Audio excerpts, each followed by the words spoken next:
ay posible.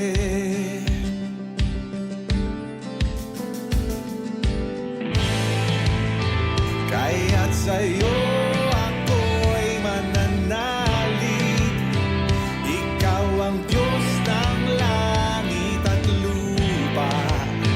Ikaw ang Diyos na makapangyarihan. Lahat posible sa nananalig. Walang mahirap sa iyo.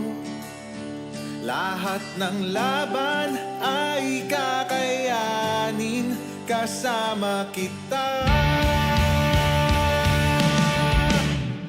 Kasama kita.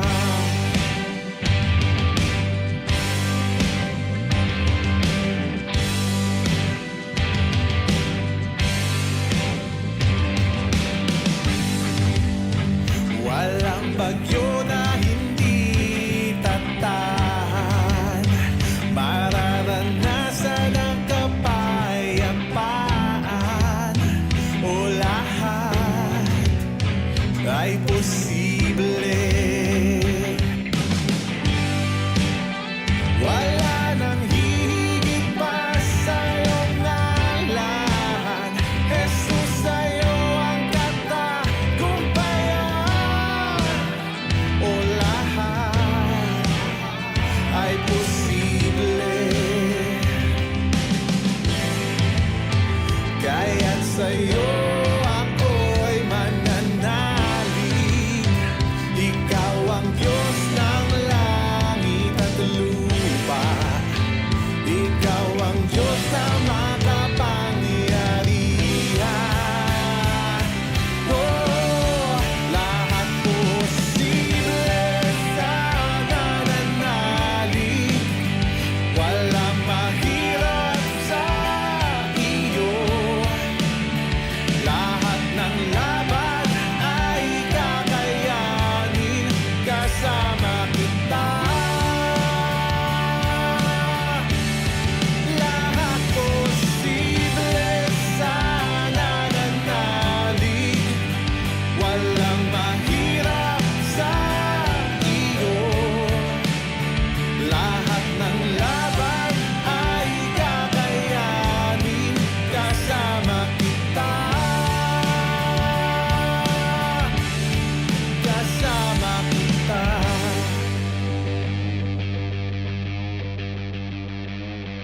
Sa isang salita mo ay may magbabago. Kagalingan, kaligtasan ay matatamo. Dakila, dakila, dakila ang ngalan mo.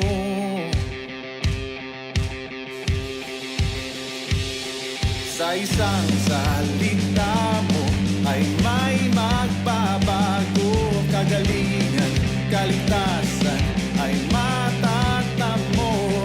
Dakila, dakila, dakila ang ngalan mo. Oh, oh. Sa isang salita mo ay may magbabago. Kagalingan, kaligtasan ay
I love you.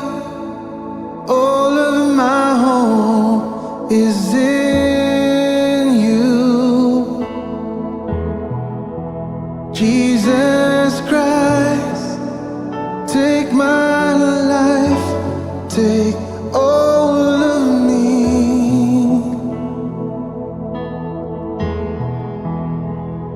And I love you. All of my hope is in you. Jesus Christ, take my life, take all of me. Take all of me. You broke the night like the sun. Heal my heart with your great love.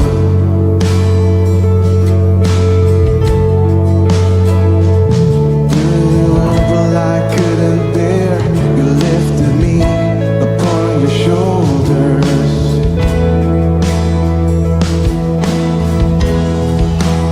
Love that's stronger, love that covers sins and takes the weight of the world.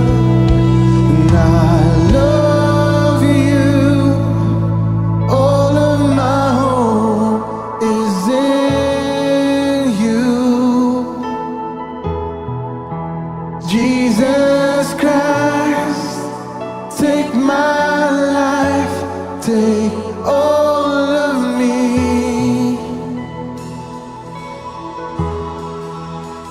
Take all of me. You stand on mountaintops with me.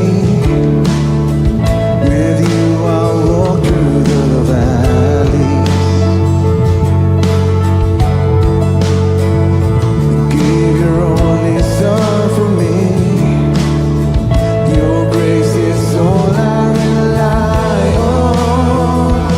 Ooh, love that's stronger, love that covers sin and takes the weight of the world.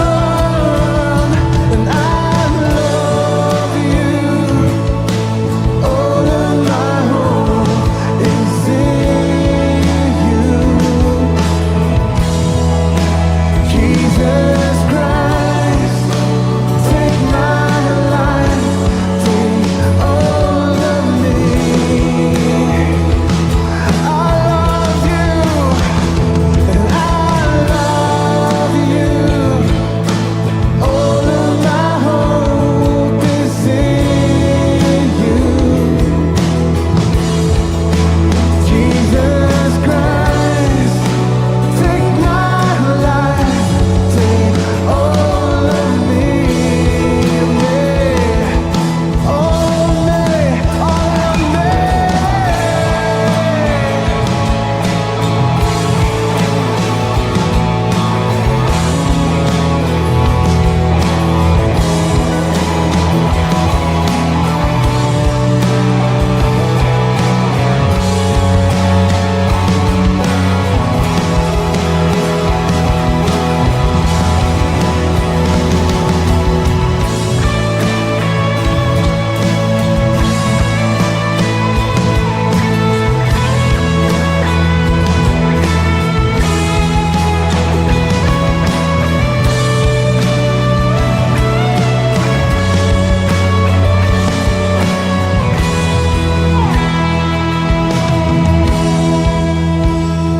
And I love you so, Lord. I give of my life to say I need you so. You're my everything.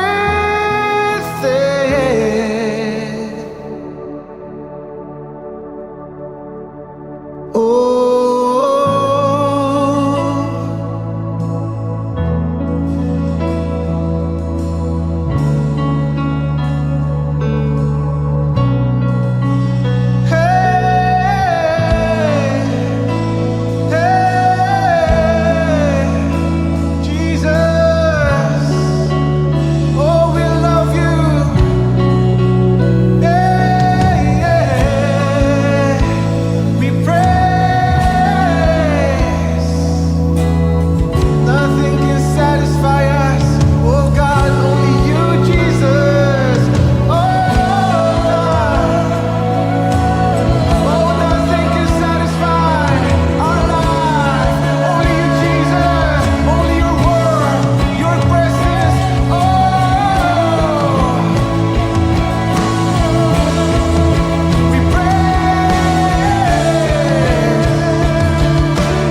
compares to you. Oh, we love your presence, God. My King, my deliverer, my restorer, my provider, my healer. Oh God, my deliverer, you're the King of kings, you're the Lord of lords, and your name, oh, it's Jesus. Oh, it's Jesus. You're so worthy, you're so worthy. Oh, your name, be lifted up, be magnified. Oh.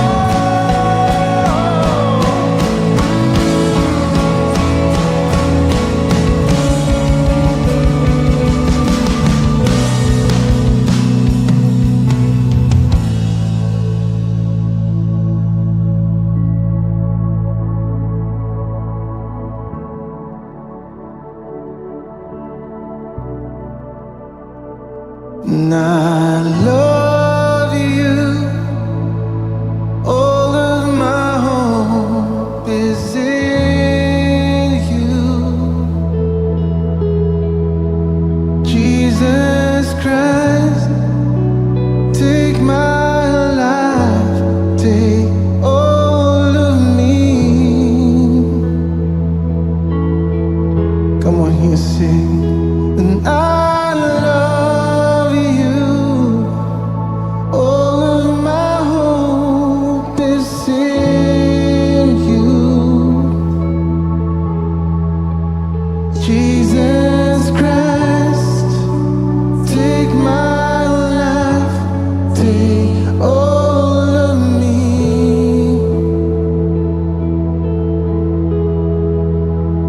Take all of me. Oh, we worship you. We praise your holy name. You're so worthy, God. Jesus, be lifted up.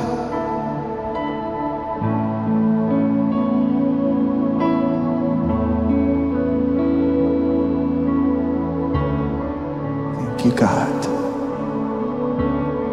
Jesus. Hallelujah.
Sa po pinagpalang umaga sa bawat isa at welcome po sa ating Sunday Worship Cell Celebration Bahay Pagsamba. Kamusta po kayong lahat mga kapatid? Welcome po sa gawain ng Panginoon.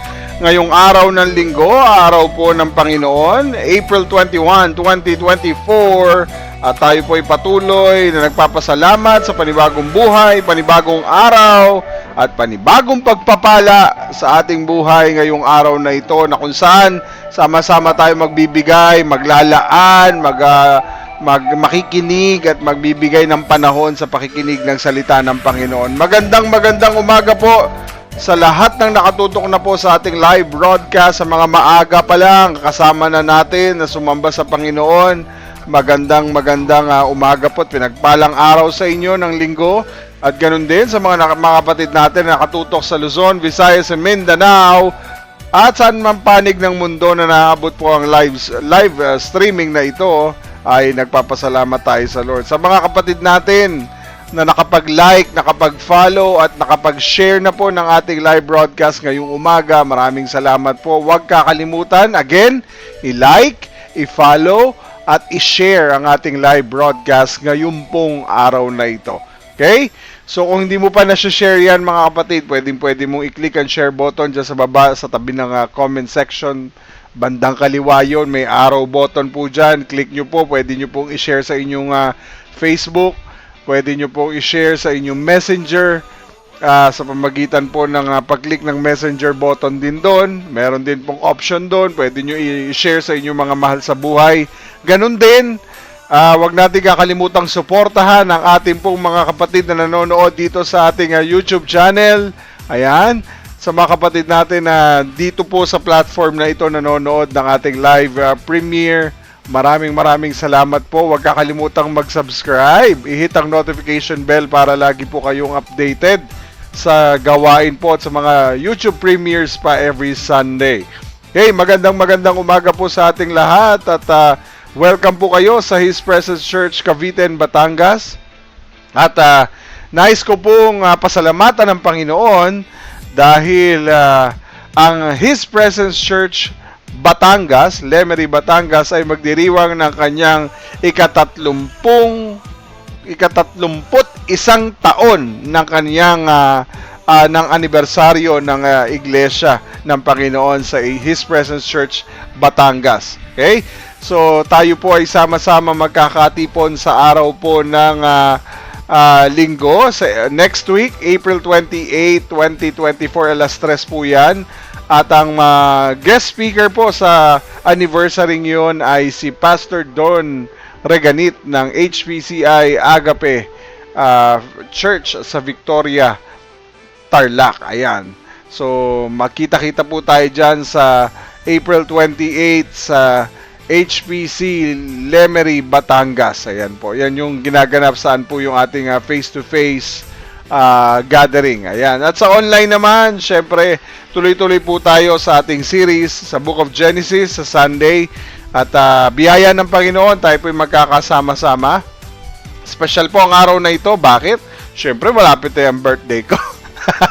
Bukas po yung aking kaarawan ay nagpapasalamat tayo sa Panginoon at nais ko pong makasama ko kayo sa kagalakan at sa biyaya at pagpapalang ipinagkakaloob ng Panginoon sa panibagong taon ng buhay ng inyong lingkod. Binabati rin natin ang mga kapatid natin na nagdiriwang ng kanilang birthdays and wedding anniversaries. Ayan, patuloy kayong magpasalamat, patuloy tayong magbalik ng pasasalamat at papuri sa ating Panginoon sa gabi pong ito, sa umaga pong ito.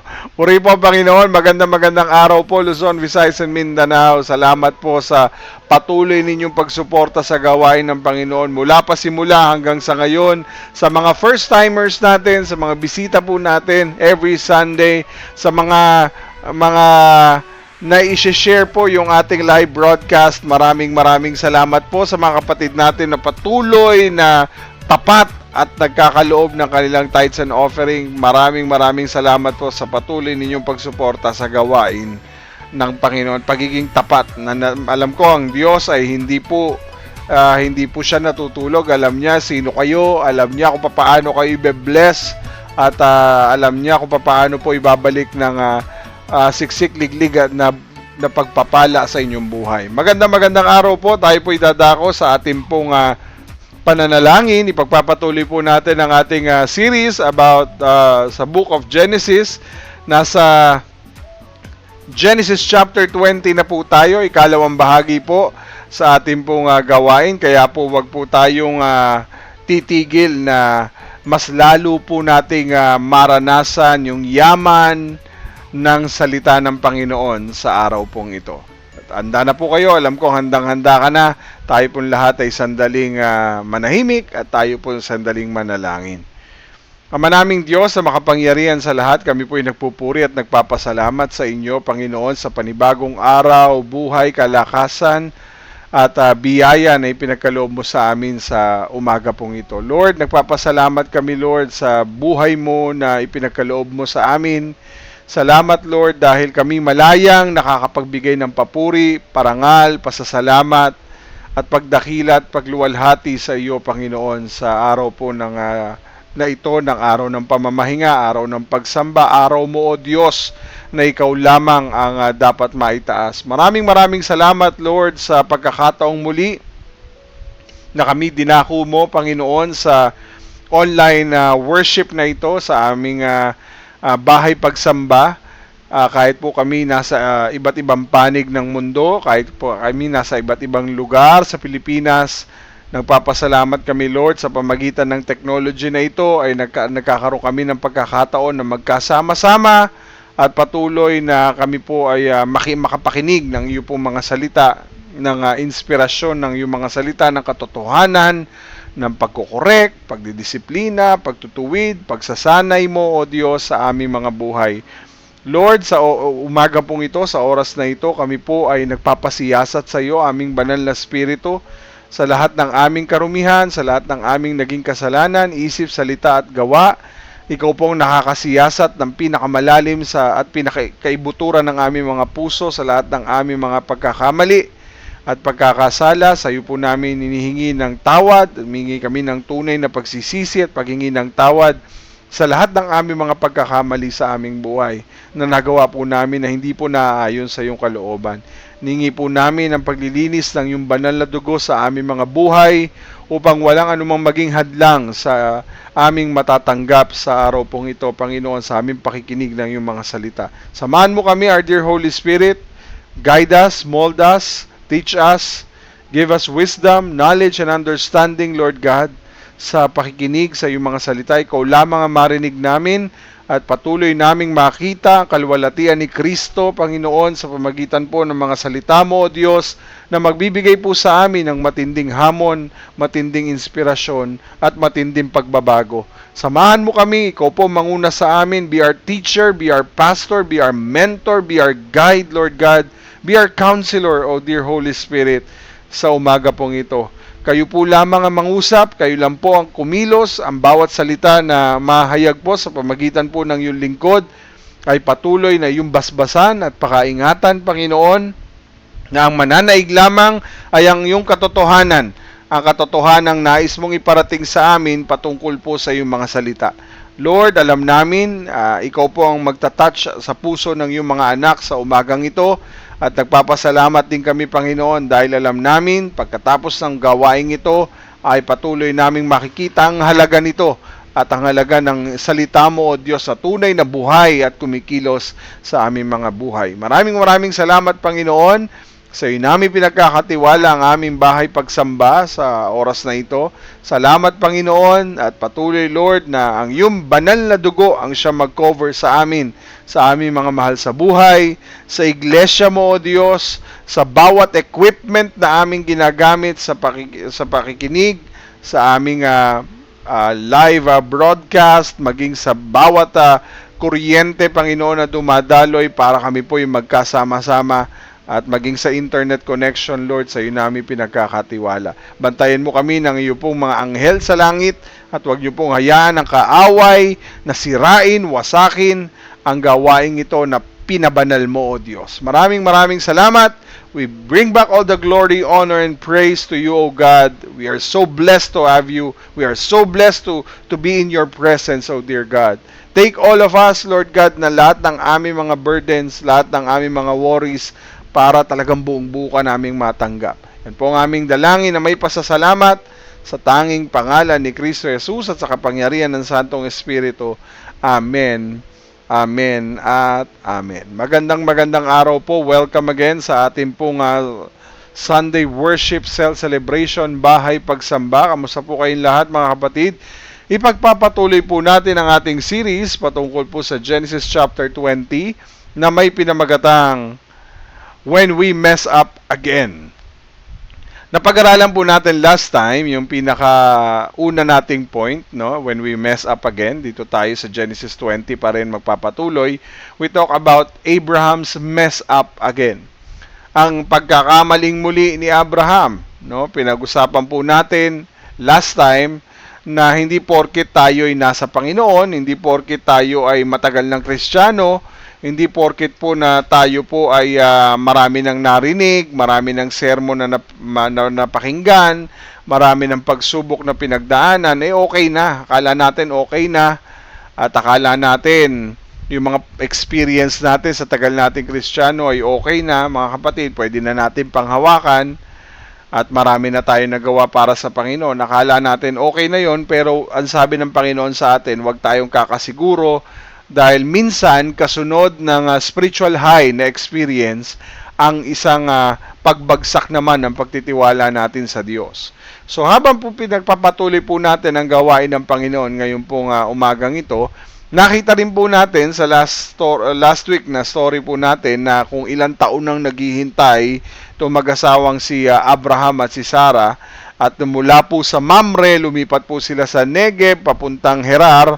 At nakita po natin doon po nila muli, no, sa kanilang paglipat sa pangalawang pagkakataon, sa ganito ring pagkakataon, sa ganito ring sitwasyon, ay naulit muli yung naunang pagkakamali na halos hindi na natuto talaga itong mamang si Abraham. Imagine si Abraham na tinuturing na heroes of faith, tinuturing na man of God, na tinuturing na father of faith and father of many nations, na talagang very close kay God, pero dumating ang pagkakataon na siya ay nagkamali ng ulit-ulit. At pinaalala po sa atin ng Panginoon na si Abraham sa kanyang paulit-ulit na pagkakamali, makikita natin na hindi po siya perpekto. Siya po ay taong nagkakamali, siya din po ay taong minumulto ng kanyang dating pagkatao, at nakita natin na naging encouraging at naging comforting pa sa atin ang mensahe ng Panginoon sa Genesis chapter 20 verse 1 and 2. Why? Dahil po nakita natin, no, hindi dahil sa ginawa ni Abraham, hindi dahil sa closeness sa Diyos, but in spite of what happened, nakita natin, dun mas pinakita ng Diyos kay Abraham na mas kailangan ni Abraham ang biyaya ng Panginoon. Na sa kabila ng kanilang pagkakamali, sa kabila ng kanilang pagkukulang, sa kabila ng kanilang mga kahinaan, nakikita natin, no, tapat ang Diyos sa kanyang mga pangako, at talagang iningatan sila ng Diyos. Sa kabila po ng kanilang mga pagkakamali, nakita nila na kailangan nila ng biyaya ng Panginoon. Katulad po natin na kahit tayo po'y pastor, kahit pa ikay leader, kahit pa ikay miyembro, kahit pa ikaw ay ordinaryong tao, talagang paulit-ulit tayo magkakamali hanggang tayo naririto sa mundong ito na puno ng kasalanan. Pero ang mahalaga po dito ay nakikita natin na kung nais natin ng pagbabago, kung gusto natin na maayos tayo ng Panginoon, kailangan po natin ng kanyang biyaya. Dahil hindi po natin kayang baguhin ang ating sarili, mananatili tayo na magkakamali, pero napakahalaga po ng buhay ni Kristo na siyang sa tulong at gabay ng Santong Espiritu ay tayo po ay mababago, matatransform sa pamagitan ni Kristo at sa pamagitan ng Panginoon. Kaya nga biyaya ng Diyos kung bakit natin naayos, kung bakit tayo nababago ang buhay natin, dahil lahat yan sa biyaya ng Panginoon. Okay. So nakita natin sa kabila ng kanilang pagkakamali, nakita natin yung katapatan ng Diyos, ng pagtupad ng Panginoon sa kanyang mga pangako, that if we are faithless, He remains faithful. Pinakita sa atin yan ng Panginoon. Bagamat may mga pagkakataon tayo na nagkakamali, pero sabi nga ng Panginoon, may gagawin siya at may ginagawa pa siya sa buhay natin. Kahit pa sa panahong ayaw nating aminin, ayaw pa nating talikuran ng kasalanan natin, hindi sisirain ng Diyos ang kanyang mga pangako. Because for all the promises of God find their yes in Him. Okay? So sa umaga pong ito, pag-uusapan po natin kung paano ipinakita o pinatunayang muli ng Diyos ang kanyang katapatan kay Abraham at kay Sarah.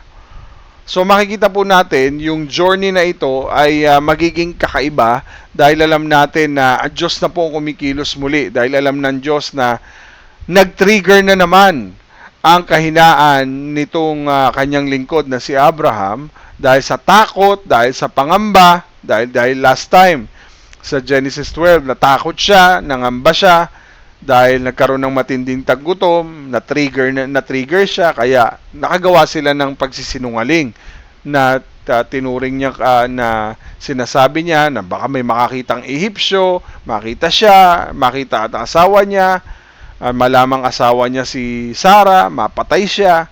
So sa takot, ganun na naman hanggang sa panahon ngayon, eto na, nagustuhan na naman siya ng hari at si Haring Abimelech ang talagang nagkagusto sa 89 years old na si Sarah. So, basahin natin at ating bulayin ngayon pong umaga ang mensahe ng ating Panginoon na pinamagatang God confronts Abimelech. Okay? Interestingly, mga kapatid, hindi si Abraham ang kinausap ng Diyos. Alam niyo po bang hindi si Abraham ang kinausap ng Diyos? Alam ng Diyos na si Abraham ang kanyang pinili, pero sa puntong ito, hindi si Abraham ang kinumpronta ng Diyos, kundi dinarekta ng Diyos ang kanyang pagkumpronta, kinausap ng Diyos hindi si Abraham, kundi si Abimelech, si Haring Abimelech. Hindi niya sinabi kay Abraham na, ano ka ba naman Abraham? Hindi ka na ba natuto? Sumasakit na ang ulo ko sa iyo, paulit-ulit ka na lang. But instead of confronting Abraham because of his actions, because of his sin, anong ginawa? Instead, si Abimelech ang kinausap ng Diyos, hindi man face to face, pero sa pamagitan ng isang panaginip, doon kinausap ng Diyos si Abimelech. Because God is sovereign, kaya niyang gamin, kaya niya makipag-usap sa anumang kaparaanan, no? Siya ang nagdidesisyon, siya ang kumikilo, siya ang may kontrol ng lahat. Because He is sovereign God, siya ang nagdidesisyon kung sino ang bibigyan niya ng kanyang special revelation, siya ang pipili kung yan ay isang makasalanan at tatawagin niya ng Panginoon, siya ang namimili. So hindi po tayo. So hindi natin pwedeng questionin ng Diyos, bakit si Abimelech hindi pa siya dumaretso kay Abraham? So it's prerogative. Tama ba yung term ko? Prerogative ng Diyos kung sino ang gusto niya kausapin. Mapa face-to-face, mapa online, mapa special revelation, mapa panaginip. So si Lord ang bahala dyan. So eto ang sabi niya sa hari, no? Sabi niya sa verse 3, isang gabi, nagpakita ang Diyos kay Abimelech sa pamagitan ng isang panaginip at sinabi niya, mamamatay ka dahil kinuha mo ang babaeng yan na may asawa na. So naniniwala po ako na malaking factor na kayang ang panaginip ay kayang magpahayag ang Diyos, no? Sa pamagitan ng vision and dreams, kaya magpahayag ng special revelation ng Lord, katulad na nangyari kay Haring Abimelech. So sinabi niya, ito po ang mensahe niya, mamamatay ka, Abimelech, dahil kinuha mo ang babaeng yan, dahil ang babaeng yan na si Sarah ay may asawa na. Nakulang na lang sabihin sa Ingles, you're a dead man, Abimelech. Dahil ang babaeng kinuha mo ay may asawa na. No? At kung may mangyayari sa kanila, sa verse, sa susunod na verse, kung may mangyayari sa kanila, magkukos ng matinding trouble kay Abimelech dahil makakakomit si Abimelech ng adultery.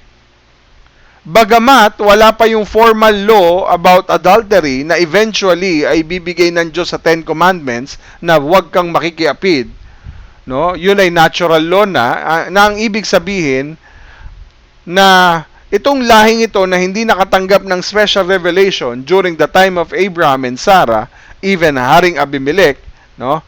Alam yung kasalanan ng adultery.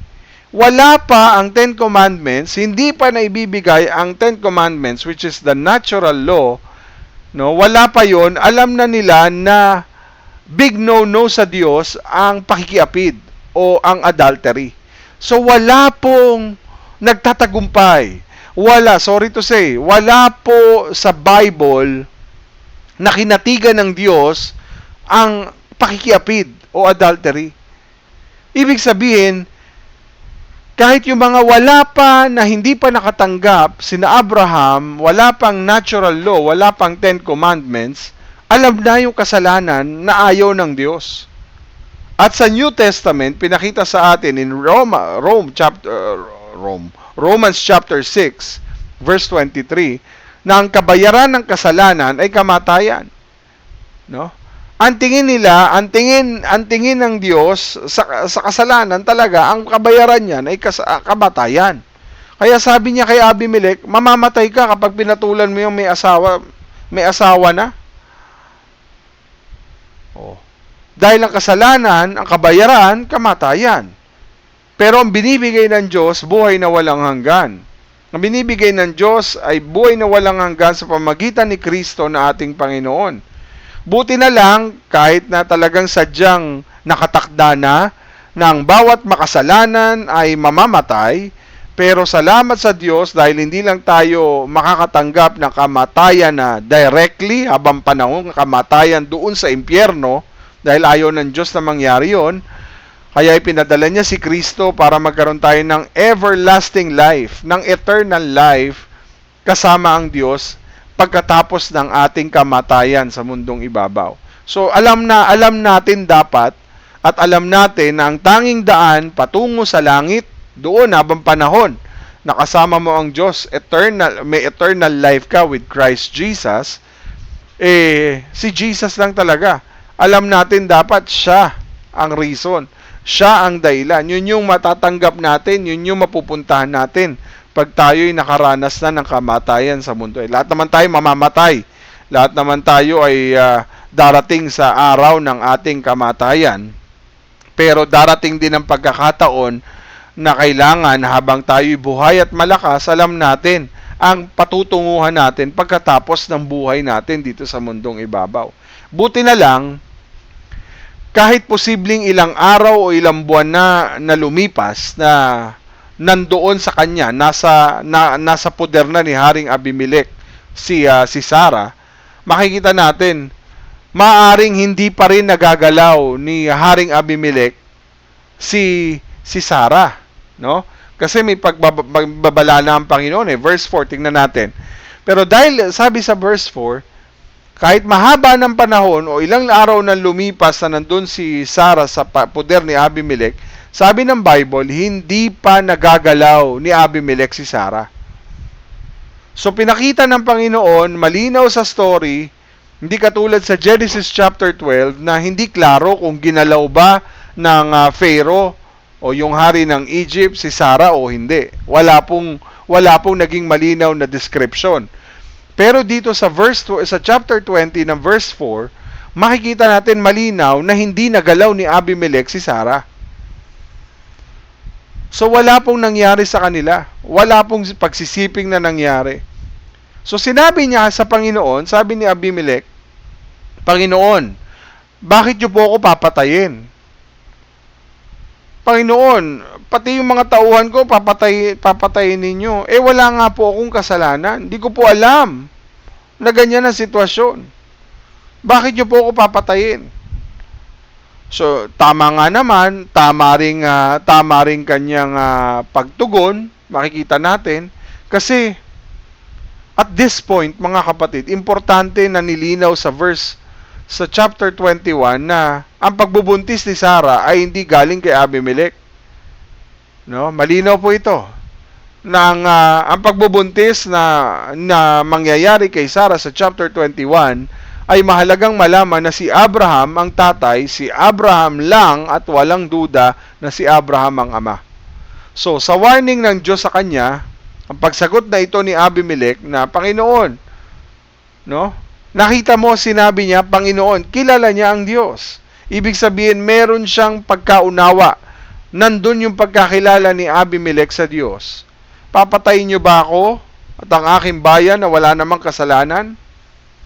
O sa verse 5, eto po yung sabi niya ni Haring Abimelech. Sinabi po kasi ni Abraham sa akin na kapatid niya si Sarah. At sinabi rin ni Sarah na kapatid niya si Abraham. So inosente po ako dito, Panginoon. Wala po akong masamang balak sa pagkuha kay Sarah. Hindi ko po kasalanan ito. So ang kasalanan ng pinuno, makikita natin mga kapatid, ang kasalanan ng pinuno ay maaaring magdulot ng kapahamakan sa kanyang pinamumunuan. Si Abimelech lang ang magkakasala kung nagalaw ni Abimelech si Sarah, damay ang kanyang buong pamunuan. Damay, magdudulot ng matinding kapahamakan sa kanyang bayan ang maaaring maging galaw o maaaring kung nagkamali at nagalaw ni Abimelech si Sarah, nako, tapos na. So alam ni Abimelech yon na pwedeng magdulot ang bawat pinuno, maaaring magdulot ng kapahamakan sa pinamumunuan niya. Kaya napakahalaga po ng leader. Ang leader po talaga ay hindi pwedeng leader-lideran lang. Dahil ang leader, kapag siya may pagkakamali, siya ay nagkasala, mga kapatid, magdudulot ng matinding kapahamakan sa kanyang pinamumunuan. Kaya dapat ang leader, mga kapatid, hindi basta-basta, kasi maraming madudulot na kapahamakan ang iyong magiging mga aksyon at mga maling aksyon at kasalanan. Alam din ni Abimelech na makatarungan ng Diyos. At alam din ni Abimelech na hindi niya paparusahan ng walang kasalanan, katulad siguro nabalitaan niya sa nangyari kay Abraham, nangyari sa Sodom at Gomorrah. Ang tulad ng apela ni Abraham sa Sodom at Gomorrah, balikan natin. Genesis 18:25, hindi naman makapanipaniwala. Ibig sabihin, alam din ni Abimelech kung sino ang Diyos. Kilala niya kung anong pagka-Diyos meron ang ating Diyos. So katulad na sinabi ni Abraham sa Genesis 18:25, na Lord, hindi ka panipaniwala na lilipulin niyo matuwid kasama mga makasalanan. Hindi maaaring pare-pareho ang pakikitungo niyo sa isang makasalanan, sa isang matuwid, di po pwede. Alam namin, hindi po kayo ganyan. Kayo po na humahatol sa buong mundo, hindi po ba't dapat gawin ninyo kung ano ang tama?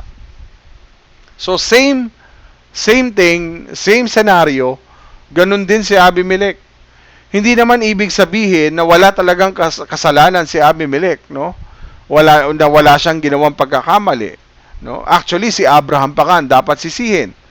Pati na rin si Sarah dapat sisihin. Kasi hindi naman po pwedeng ignorance of the law is not an excuse. Na hindi ko po alam. Na sasabihin ni Abimelech, hindi ko po alam. Wala po ko alam dyan. Tandaan nyo po, ignorance of the law is not an excuse. So, hindi natin pwedeng basta-basta ilipat yung pagkakamali, yung blame sa ibang tao. Kasi wala naman talagang merong malinis na puso eh. Wala rin naman talagang malinis sa kamay. Wala rin na puro ang puso na makakalapit sa Diyos.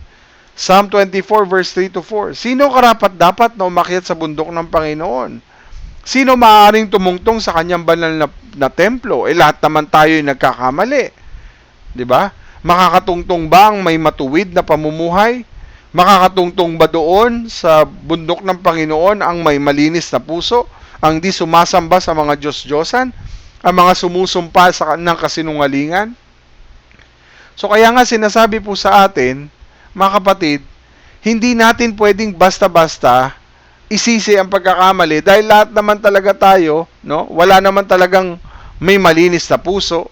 Wala naman talagang nakapamuhay ng matuwid. Lahat naman tayo ay kahit nasabihin mo si Abraham ay walang Diyos-Diyosan o walang literal na image na sinasamba, pero meron naman siyang Diyos-Diyosan sa puso niya na hanggang ngayon ay hindi naaalis, kundi yung pagkakamaling ito na matagal niya nang pinagtatagumpayan, na sa tuwing magti-trigger ay laging nananatiling babalik at babalik yung kanyang nagagawang pagkakamali. Sino ba ang hindi sumusumpa ng kasinungalingan? Lahat naman tayo nagkakamali. We fall short in the glory of God. Ano po, di ba? So, pinatawad ng Diyos ang ginawa niya at hindi siya namatay agad dahil sa biyaya at awa ng Diyos. Kaya ano sagot ng Panginoon sa kanya sa verse 6? Hindi agad siya pinatay. Sinabi pa sa kanya ng Diyos sa panaginip, "Oo, alam ko na wala kang masamang balak, Abimelech. Kaya nga hindi ko pinahintulot na magalaw mo siya para hindi ka magkasala sa akin." So nakita niyo po, in verse 7, Pero dapat mo siyang ibalik. Kung hindi mo siya ibabalik, mga kapatid, sabi ng Panginoon, ang inuutusan niya si Abimelech, dapat mo siyang ibalik sa asawa niya. Dahil ang asawa niya isang propeta. Ipinapaalala ng Diyos na si Abraham ay propeta. No? Isa siyang propeta. Ang asawa ni Sarah ay propeta. At ipapanalangin ka niya para hindi ka mamatay. Pero kapag hindi mo siya naibalik, binabalaan kita na mamamatay ka pati ang lahat ng tauhan mo. Ganyan katindi, no? So makikita natin, pinatawad ng Diyos ang lahat ng ginawa ni Abimelech. Hindi siya namatay agad dahil sa biyaya at sa awa ng Diyos. Kaya ito po ang naging tugon ng Diyos sa kanya. So sa mga salitang ito, mga kapatid, sa ating binasa, makikita natin, may tatlong bagay na ipinahayag ang Diyos sa kanya. Yan po yung ating pagbubulay-bulayan sa araw na ito. Unang salita ng Diyos na isang bagay na ipinahayag ng Diyos sa kanya. Tatlo po ito. Una, no? Ano po yung tatlong bagay na naipahayag ng Diyos kay Abimelech? Una, tungkol sa kanyang sarili. No? Bagamat walang ang kasalanan si Abimelech sa isyung ito ni Abraham at ni Sarah, pero wala sa kanya ang credit, no? Hindi sa kanya pwede ang credit. Sinabi ng Diyos sa verse 6, sinabi sa kanya ng Diyos sa panaginip, "Oo, alam kong wala kang masamang balak." Ibig sabihin, wala ang credit kay Abimelech. Sinabi ng Diyos, "It was ako, alam ko, wala kang masamang balak, kaya hindi ko pinahintulot na magalaw mo siya. Para hindi ka magkasala sa akin." No? Sabi, "It was I who kept you from sinning against me." Hindi pa niya nagalaw si Sarah dahil sa restraining grace ng Panginoon. Ano tong restraining grace? Ibig sabihin, mga kapatid, kung hindi papahintulot ng Diyos, hindi mangyayari. That is a restraining grace. Okay? Wala po tayong pwedeng ipagmalaki sa Diyos na tayo ang may control ng sitwasyon natin sa buhay, na tayo may control sa lahat. Hindi po ganon. Wala tayo may pagmamalaki sa Diyos. Amen? So, dahil wala tayo may pagmamalaki sa Diyos, kapag nagkasala tayo, at ipinapakita nito na kailangan natin ang biyaya ng Diyos kasi hindi naman natin magagawang maayos yung buhay natin. Wala namang nakaayos ang sarili niyang buhay. Talagang ang Diyos ang kumikilos dyan. Ipinapakita po ng ating buhay na kapag tayo nagkasala, ipinapakita nito na kailangan natin ang biyaya ng Diyos. Na kung tayo nagkakamali, kailangan natin ng Diyos. Okay? So again, kung tayo nagkakamali, kung tayo paulit-ulit na nagkakamali, itong paalala sa atin, yung pagkakamali mo na paulit-ulit mong nagagawa, dito pinapakita na kailangan mo ang biyaya ng Diyos para mabago ka. Paano naman, kapag ikaw ay nakakaiwas na sa kasalanan, ano naman ang pinapakita nito? Ipinapakita naman nito na kailangan mo ang pagkilos ng biyaya ng Diyos sa buhay mo. Okay? Bakit?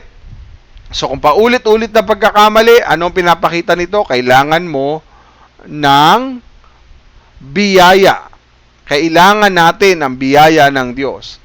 Pero kung ikaw naman ay nakakaiwas na sa kasalanan, kailangan mo naman ay pagkilos ng biyaya ng Diyos sa buhay natin. Sola gratia, all of grace, for soli Deo gloria, all glory to God alone. Ibig sabihin, si Lord ang ating kailangan. O ngayon, alam mo na napaulit-ulit ka nagkakasala, kailangan mo talaga ng biyaya ng Diyos para mabago ka.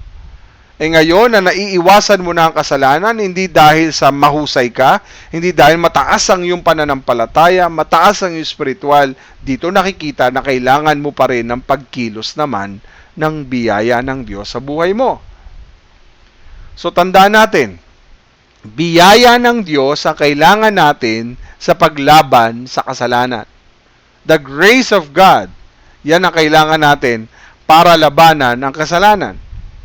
Hindi natin kayang pagsikapan at hindi natin kayang diskartehan na makaiwas na makagawa ng kasalanan.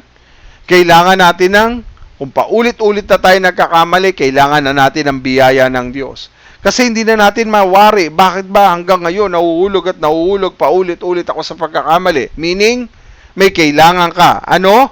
Ang antidote sa paulit-ulit na pagkakamali, biyaya ng Diyos. Kailangan natin. Si Lord na ang kailangan natin. Lord, tulungan niyo po ako. Samahan niyo po ako na sa iyong biyaya, hindi ko na po maulit ang aking pagkakamali. Hindi ko na po maulit ang aking pagkakasala. Ngayon, kung naiiwasan mo na yung pagkakamaling ito, kailangan mo naman, Lord, tulungan niyo po ako na sa bawat araw ng aking buhay ay mapanatili ko pong malinis ang aking buhay. Sa iyong biyaya, tulungan niyo po ako na bawat pagkilos ko ay pagkilos mo. Na hindi na po ako ang lalakad sa sarili kong buhay, kundi kayo na po ang tutulong sa akin na makalakad ako dahil kayo po ang kikilos sa biyaya ng Diyos sa buhay ko. Diba? So again, biyaya ng Diyos ang kailangan natin na panlaban sa kasalanan. Hindi sariling diskarte, hindi sariling pagsisikap. Yan po yung unang pahayag ng Diyos kay Abimelech. Hindi tungkol sa iyo, kundi tungkol sa akin ito. Maaaring nagalaw na ni Abimelech si Sarah, no? At nakagawa na si Abimelech ng hindi tama kung ito'y pinahintulot ng Diyos na magalaw niya. Kaya nga magugulat tayo na kahit ang demonyo gustong-gusto tayong sirain, wasakin, kung hindi papahintulot ng Diyos na magalaw ang buhay mo, hindi mangyayari yan. Kaya nga, ang bawat araw, kung bakit natin ay pagpapatuloy ang araw-araw nating pamumuhay, dahil yan sa biyaya ng Panginoon. Hindi po tungkol sa iyo yan. Tungkol yan sa biyaya ng Panginoon. Oy, kaya-kaya ko naman pala. Kaya-kaya ko naman pala magtagumpay bilang Kristiyano. Matagal na akong Kristiyano, kapatid. Nangyayari ang lahat ng yan dahil sa biyaya ng Panginoon, hindi dahil sa iyo. Amen. Pangalawang bagay na ipinahayag ng Panginoon kay Abimelech ay patungkol naman kay Abraham. So una pong binalikan natin, nung binasa natin kanina, pinaalam ng Panginoon na dapat ibalik ni Abimelech si Sarah na asawa ni Abraham dahil ipinakita ng Panginoon, ipinahayag ng Panginoon sa panaginip kay Abimelech na ang asawa ni Sarah ay isang propeta. Abraham is a prophet. First time ginamit ang salitang prophet sa Bible dito sa verse na ito. Bagamat hindi naman tulad ni Abraham yung mga propeta sa Old Testament, hindi magkaiba mga kapatid. Ipinapakita na ang pagiging propeta na tinukoy po dito sa Biblia kay Abraham ay isang special appointment. Hindi katulad ng mga propetang tinawag ng Diyos, si Propeta Isaias, Propeta Jeremias, di ba? Hindi si Ezekiel, hindi po. Ang propetang tinutukoy dito ng Panginoon ay isang propeta na may pagkatawag na special appointment na binigay ng Diyos sa kanya. Kasi siya ang tumatanggap ng salita ng Diyos. So, ibig sabihin, siya ang tatanggap ng salita. Ang propeta kasi ganun di ba? Siya ang tatanggap ng salita ng Diyos. Siya ang nagdadala ng salita ng Diyos sa ibang tao. Okay? Ganyan. So, tulad ng mga pastor, ng pari, ng mga naglilingkod sa Panginoon. Meron siya, si Abraham ay merong tinatawag na mediatorial role. So para makarating ang blessing ng Diyos sa iba, kailangan siyang mediatorial role. Meron siyang gagawin na siya ang magme-mediate. Okay? So, bagamat hindi blessing ang dinala ni Abraham, nanatili pa rin ang layunin ng Diyos para kay Abraham. Bagamat nagkasala si Abraham kay Abimelech, kailangan pa rin sa Bible, sabi niya, kailangan ipanalangin ka niya para hindi ka mamatay. So si Abraham ang kailangan ni Abimelech para maipanalangin siya para hindi siya mamatay. So si Abraham may malaking part sa buhay ni Abimelech, no? Nanatili pa rin ang layunin ng Diyos para kay Abraham, bagamat hindi blessing ang dinala ni Abraham kay Abimelech, kundi curse. Dahil bagamat nagkasala si Abraham kay Abimelech, kailangan pa rin ni Abimelech si Abraham para ipag-pray sila para hindi sila mapahamak. Okay, nakita niyo po? Pangatlong bagay na ipinahayag ng Panginoon, tingnan natin dito. Merong kailangan gawin si Abimelech in response. Okay? Ano pong dapat gawin ni Abimelech in response? Isoli mo, sabi ng Panginoon, para magawa mo ito, dapat mo siyang ibalik sa asawa niya. Pero kapag hindi mo siya ibinalik, binabalaan kita, mamamatay ka, pati ang mga tauhan mo. Soli mo, kundi siguradong mamamatay ka.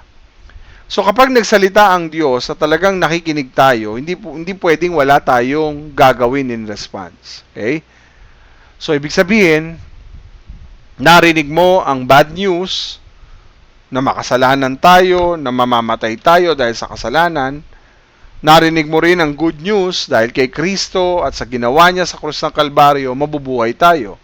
So anong respond mo? Kailangan meron kang pagtugon, no? So we respond to that revelation by faith, by repentance, by obedience, no? Paano tayo tumatanggap ng bawat salita ng Panginoon? Sa bawat linggo na ating naririnig ang salita ng Diyos, paano tayo tumutugon sa sinasabi ng salita ng Diyos? Ngayon may kapahayagan ng Panginoon sa atin, paano tayo tumutugon sa kanyang mga salita? Katulad ni Abimelech, nakita natin, 3 bagay ang naranasan ni Abimelech sa kanyang panaginip. 3 bagay ang ipinahayag ng Panginoon. Una, sa kanyang sarili, pinakita ng Diyos na siya ang dahilan kung bakit hindi niya nagalaw si Sarah. Pangalawa, pinakita ng Diyos kung sino si Abraham at bakit si Abraham ang magiging susi para hindi siya mamatay. Pangatlo, inuutusan siya ng Diyos na may kailangan kang gawin, Abimelech, para mangyari ang lahat ng ito. Mga kapatid, tayo pong lahat, kapag nagsalita ang Diyos sa atin, ito ang punto dapat talagang nakikinig tayo. Dapat marunong tayong mag-response. Dapat alam natin kung paano tayo tutugon sa sinasabi ng Panginoon sa atin. Paano nga ba tayo tumutugon sa kanyang mga sinasabi? Marami pong Kristiyano naririto sa live broadcast. Maraming Kristiyano nakakakita ng mga mensahe ng Panginoon sa Facebook, sa YouTube, sa social media, mga kapatid. Pero paano tayo tumutugon sa sinasabi ng Panginoon? Paano tayo nakikinig? No? Dahil kapag nagsalita po ang Diyos, talagang dapat makikinig tayo. Hindi pwedeng wala tayong gagawin in response. Alam na natin ang mangyayari. Alam na natin ang pangit na sitwasyon. No? Alam din naman natin kung ano mangyayari kung tutugon tayo. So, dapat we respond to that revelation, to the revelation of God, by faith, by repentance, and by obedience. Kaya napakahalaga ng pagtugon mo. Ngayong umaga, sa pangungusap ng Diyos kay Abimelech, ang tanong, tumugon ba si Abimelech sa sinasabi ng Panginoon? So, paano nag-respond si Abimelech? Yan po yung ating pagbubulay-bulayan sa susunod na linggo sa biyaya ng Panginoon. Kapatid, napakahalaga ng revelation ng Panginoon. Napakahalaga ng mensahe ng Panginoon. Kaya tayo po ang tumatanggap nito at nasa sayo rin kung paano ka magre-respond sa sinasabi ng salita ng Panginoon. Tayo po'y manalangin. Ama naming Diyos, maraming salamat Dahil tinuturuan niyo po kami, Panginoon, na sa bawat linggo, bawat araw na kami po'y nakikipagniig sa iyo, sa bawat araw na kami po'y nagbibigay at naglalaan ng oras sa iyong mga salita, na kapag meron kaming natatanggap na mga kapahayagan mula sa iyong mga salita, mula sa iyo, Panginoon, yung tinatawag na special revelation, papaano kami nagre-response sa sinasabi ng iyong salita? Minsan ba, Lord, kahit na alam na namin ang tama, alam na namin ang pwedeng mangyari, pero wala pa rin kaming ginagawa? How are we going to respond to the Word of God? Lord, makatarungan po kayo. Alam po namin na ikaw lang at tanging ikaw lang ang nakakaalam ng lahat ng nangyayari sa amin. Pero Lord, pinakikita mo sa amin na napakahalaga ng tunay na taong marunong makinig sa sinasabi mo. Kaya Lord, paano kung hindi nag-respond si Abimelech? Buhay niya ang pwedeng maisakripisyo. Pero dahil marunong siyang makinig, dahil nakinig siya sa sinasabi ng pagkapahayagan ng Panginoon sa kanya sa panaginip, salamat o Diyos dahil pinakita mo sa amin na napakahalaga ng isang anak mong nakikinig at lubos na nakikinig sa iyong sinasabi. Kaya Lord, tulungan niyo po kami na kapag kayo'y nagsalita sa amin, tulungan niyo kaming matutong makinig. Hindi pwedeng wala kaming gagawin in response. Kapag may paalala ka sa amin ngayong araw na ito, turuan mo kaming tumugon sa iyong nais at pinagagawa. Maraming salamat o Diyos. Salamat sa iyong patuloy na ginagawa sa aming buhay. Salamat, Panginoon, sa pagkakataong kami po'y nakapakinig ng iyong paalala sa umagang ito. Nawa, Lord, matuto rin kami mag-response sa pamagitan ng aming gagawin na itama ang aming mga sarili sa bawat salitang aming natatanggap. Maraming salamat po. Ito po ang aming panalangin.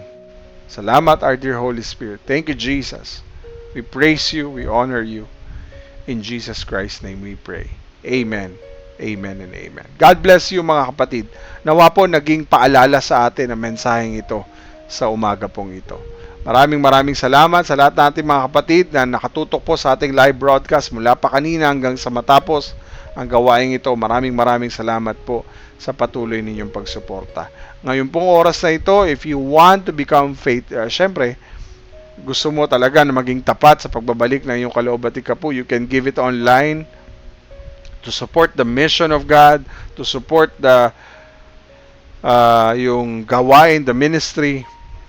You can give it online, mga kapatid. Meron tayong mga platforms na pwede nyo pong pagdalan po.